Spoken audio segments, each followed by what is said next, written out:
Hello everyone, मैं CA Ritesh Kumar आप सबका स्वागत करता हूं मेरे यूट्यूब चैनल धन की बात में।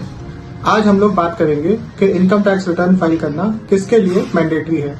बहुत लोगों को ये मिसकंसेप्शन होती है कि अगर उन्होंने पैन नंबर ले रखा है तो उनको आईटीआर फाइल करना कंपलसरी हो जाएगा, लेकिन ऐसा नहीं होता।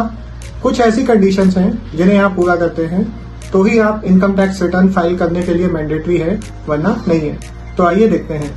सबसे पहले तो अगर आपकी एज 60 साल से कम है और आपकी एनुअल इनकम 2.5 लाख से कम है तो आपके लिए आईटीआर फाइल करना मैंडेटरी नहीं है। अगर आपकी एज 60 से 80 साल के बीच में है और आपकी एनुअल इनकम 3 लाख से कम है तो आपको इनकम टैक्स रिटर्न फाइल करने की कोई जरूरत नहीं है। और अगर आपकी एज 80 साल से ऊपर है और आपकी एनुअल इनकम 5 लाख से नीचे है तो आपको आईटीआर फाइल करना मैंडेटरी नहीं है। दूसरा, अगर आपका किसी इनकम पे टीडीएस कट चुका है और आपको लगता है कि आपकी जो टोटल टैक्स लायबिलिटी है वो टीडीएस से कम होगी या आपके ऊपर टैक्स लायबिलिटी आती ही नहीं है, तो उस केस में टीडीएस का रिफंड लेने के लिए आपको इनकम टैक्स रिटर्न फाइल करना मैंडेटरी हो जाएगा। तीसरा, अगर आप किसी कंपनी में डायरेक्टर हैं या एलएलपी में पार्टनर हैं तो भी आपको इनकम टैक्स रिटर्न फाइल करना मैंडेटरी है।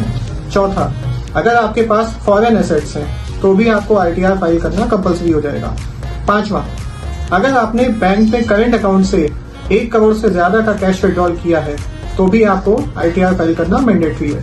छठा, अगर आपने अपनी फॉरेन ट्रैवल में 2 लाख रुपए से ज्यादा खर्च किए हैं तो भी आपको आईटीआर फाइल करना मैंडेटरी होगा। सातवां, अगर आपका बिजली का बिल 1 लाख रुपए से ज्यादा आया है तो भी आपको इनकम टैक्स रिटर्न फाइल करना कंपलसरी है। उसके बाद, अगर आपका कोई बिजनेस या प्रोफेशन है और उस बिजनेस प्रोफेशन में आपको कोई लॉस हुआ है और वो लॉस आप अपने अगले साल में कैरी फॉरवर्ड करना चाहते हैं ताकि वो अगले साल के प्रॉफिट से एडजस्ट हो सके और आपकी टैक्स लायबिलिटी ऑप्टिमम रहे, तो इस केस में लॉस कैरी फॉरवर्ड करने के लिए भी आपको इनकम टैक्स रिटर्न फाइल करना मैंडेटरी है। एक बात का ध्यान रखिएगा, अगर आप ड्यू डेट के अंदर अपना आईटीआर फाइल करते हैं तो ही आप लॉस कैरी फॉरवर्ड कर सकेंगे।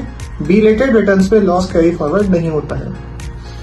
और कुछ अन्य मामलों में, जैसे आपको अगर बैंक या फाइनेंशियल इंस्टीट्यूशन से लोन लेना हो या आपको वीजा के लिए अप्लाई करना हो तो भी आपको आईटीआर फाइल करना मैंडेटरी होता है। तो दोस्तों, अगर आपको ये वीडियो अच्छी लगी हो तो वीडियो को लाइक कीजिए, चैनल को सब्सक्राइब कीजिए और बेल आइकन दबाना न भूलिएगा ताकि हमारे फ्यूचर वीडियो के नोटिफिकेशन आपको मिलते रहें।